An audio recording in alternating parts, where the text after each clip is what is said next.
Glab for another episode of the Star Trek Starships collection from U.S.S. Come in the usual box. Now I've got to try and open this without catching sight of what we've got, because I don't like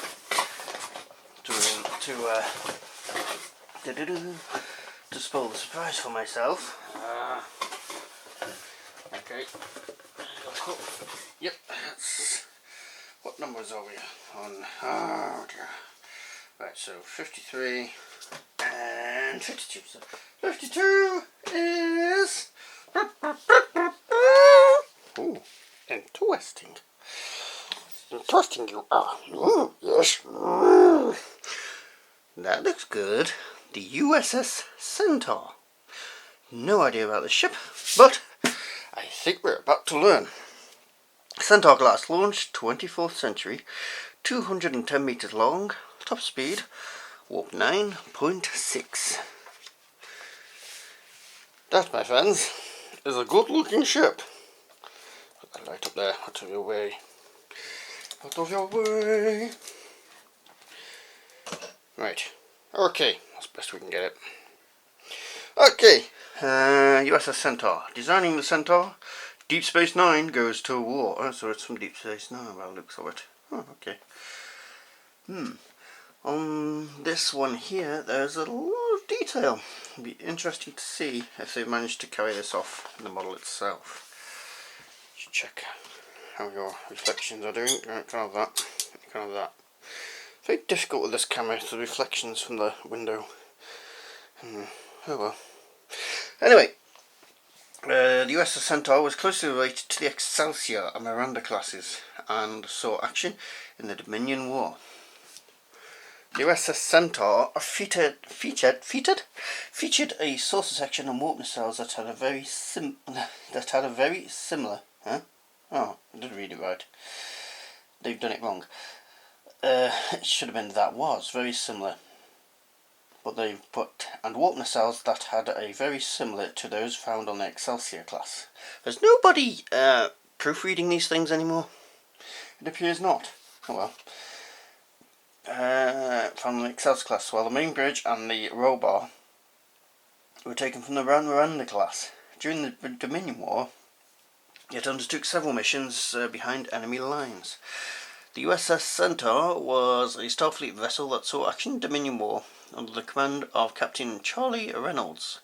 During 2374 it was designed to border patrol duties, and later that same year it took part in Operation Return, when the Federation retook control of Deep Space Nine from Dominion and Cardassian forces. I want to see this guy. I haven't seen all of Deep Space Nine. I haven't seen all of most of them, but there we go. The weapons pod that was located on a roll bar above the saucer on the Miranda class was turned upside down for use on the Centar. Oh, okay. Right. That's good looking. I like it. It does look very old though, doesn't it? It looks like from the original series. The pod area especially. Oh, what we got there? What they're going introducing a brand new website. Okay, designing the Centar. The U.S.S. Centar was designed by the VFX team rather than art department, and was literally made out of spare parts. Well, a lot of detail on the pictures there. It will be interesting to see if they've done it on the model or not. Deep Space Nine goes to war. As Ira Stephen Burr explains, taking Deep Space Nine to war was all about putting Gene Roddenberry's vision to the test. Alright. Cisco there. Avery Brooks' performance established Cisco as a convincing military leader who was well suited to the kind of stories that life during wartime suggested. Not seen this part. I wonder which series this is. It's going to be on there. Oh, yeah, well, I've seen it now. No, you can see it now. You've seen it. Right. So key appearances. Well, TV appearance. Star Trek Deep Space Nine. First appearance, A Time to Stand. Key appearances, Star Trek Deep Space Nine, A Time to Stand, and Behind the Lines. I may have to look them up to see the storyline. Looks interesting. Yes. There's our next ship, and there's the shop. Alright then, so this will be interesting. Let's have a look. Here is the model itself. Let's bring the lights back. Whoa, that's bright. That's too bright. Put you up there. Okay. On first look, yep, it looks okay. Looks no problems. Let's get it out of its box and check it over. I can smell an oven. Somebody's cooking something, perhaps fluffy. I smell pie. Right, the model itself, we'll not look at the bottom yet, because I'll do that in a second or two.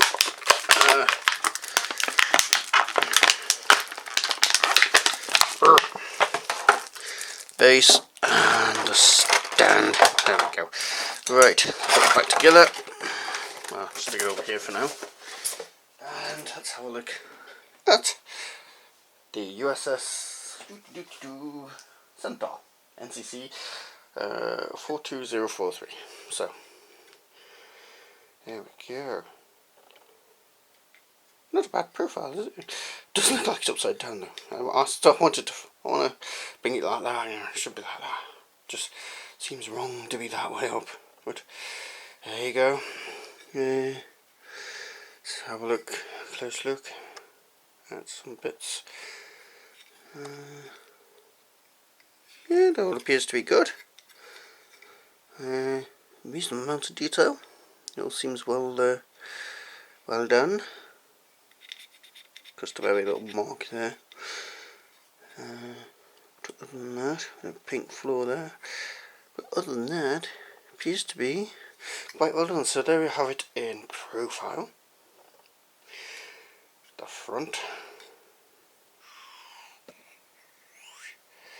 The engine pods there. The other profile. The top. Showing all the detail there. It's quite good detail actually. Get this right close to this camera. Whee! Until the lights fail. Yep, there's the top.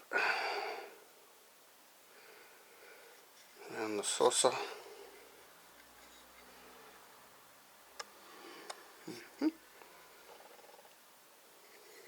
To the bottom.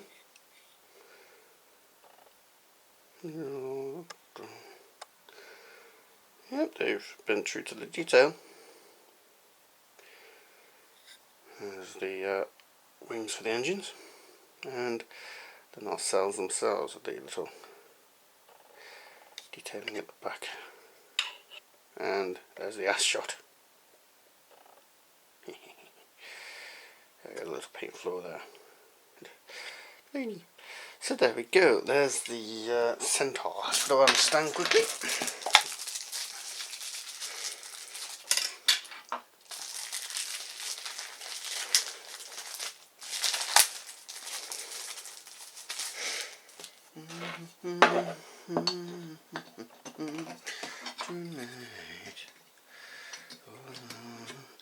I've got a song stuck in my head from Phil Collins.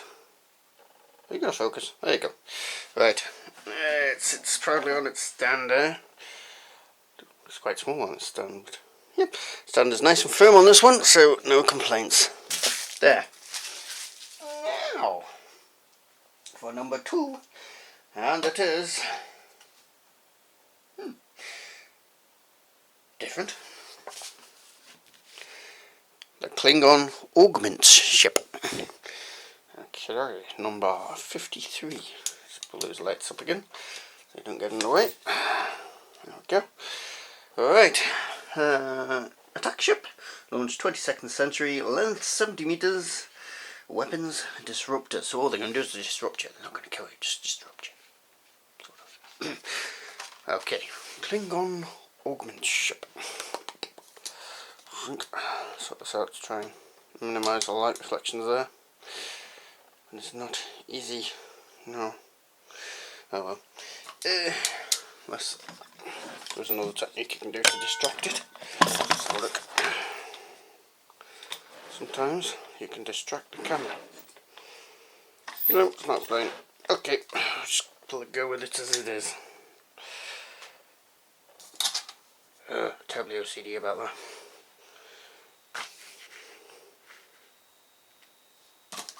Now the bulb's making, the light's making horrifying noises there. Anyway, I'll sit over here and that'll perhaps help it a bit. It's even reflecting worse. How's that happening? Oh well. Okay. Klingon Augments Ship. Designing the ship. The Klingon 4-head solution. Okay. And on screen. Attack ship 22nd century. Warp 5. Sounds a bit slow. 5 crew and dispersive armour and disruptor cannons and torpedo launchers. Looks at some of the details there. In 2154, the Klingon Augments used a small type of attack ship to mount a daring raid on the Enterprise NX-01, so it's from the last series. In the 22nd century, Klingon vessels were widely held to be tactically superior to Starfleet's best ship, such as the NX class. Even the much smaller vessel used by the Klingon Augments was a match for Enterprise NX-01. Sharing a similar aggressive avian-like silhouette to the other ships in the Klingon fleet, the appearance of the vessel used by the Augments was designed to strike fear into the hearts of opponents. Okay, okay. Okay. Ta-da. A look around the nuclear vessel. Impulse engines. Warp engine. All these cultures had the same technology, amazing that. Disruptor cannon. There's a bridge. You think that was the bridge? Oh well. Radiator baffles. Torpedo launchers. Dispersive armour. Disruptor cannons on the end. And subspace antenna at the front, where it's really prone to damage. And there we go. Klingon Augment Virus. The Klingon Augments were created under a secret program led by a Klingon scientist named Antak. Using several human augment embryos that had survived the Earth's eugenics wars, Antak attempted to bioengineer advanced Klingon warriors. Okay. Right. Designing the Klingon attack ship. Attack! It would look really good as a forward wings, actually. That's quite a nice design. Ooh, yes, some good concept drawings they had for this. The Klingon 4-head solution. Star Trek Enterprise producer Mas Sussman reveals how the writing staff finally explained the changing appearance of the Klingons. You'll have to read it to find out. Yes, it did evolve over time. It's quite funny. And I always found him funny as well. That guy. And the early Klingons.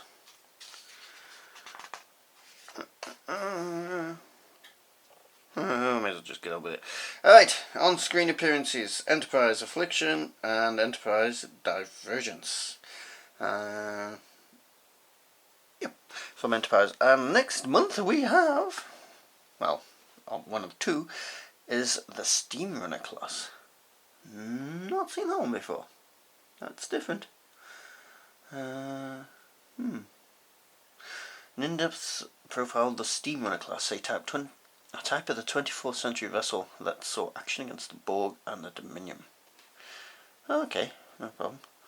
A look at some of the key design elements that Alex J came up with for Star Trek First Contact. I do like that film. It's very good. I've seen Picard losing his temper. Always entertaining. And there's the ship. And talking of the ship, here is the ship. Lights, please. Put that one there. Right. So, here's the ship. the model itself. Yes. Looks alright at first. Let's see what's more colourful underneath. That's right. Okay. So they're out. Oh.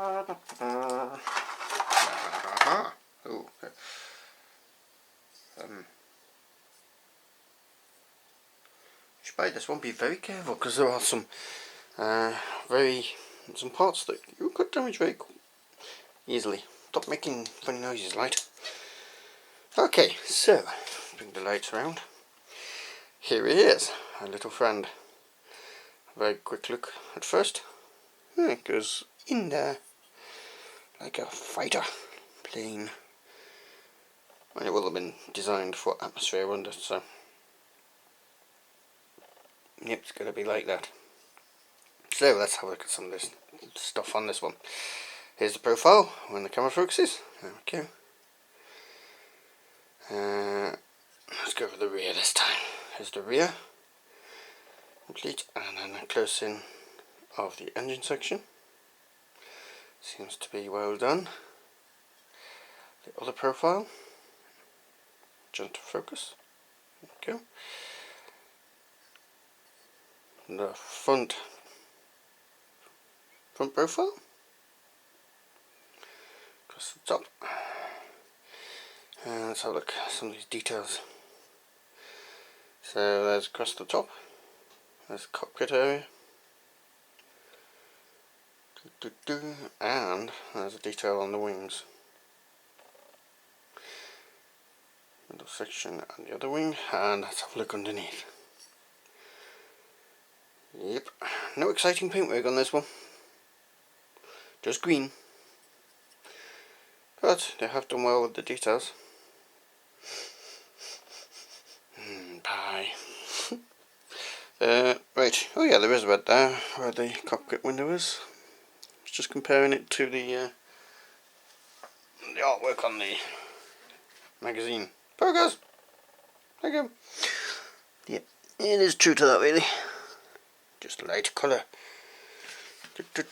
So, yep, excuse me. So, that is that. That is the. Is that? That is do. So, yep, that is the Klingon Augments Ship. Let's put it on the stand.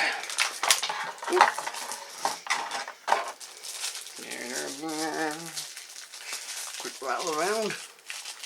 Get on the stand.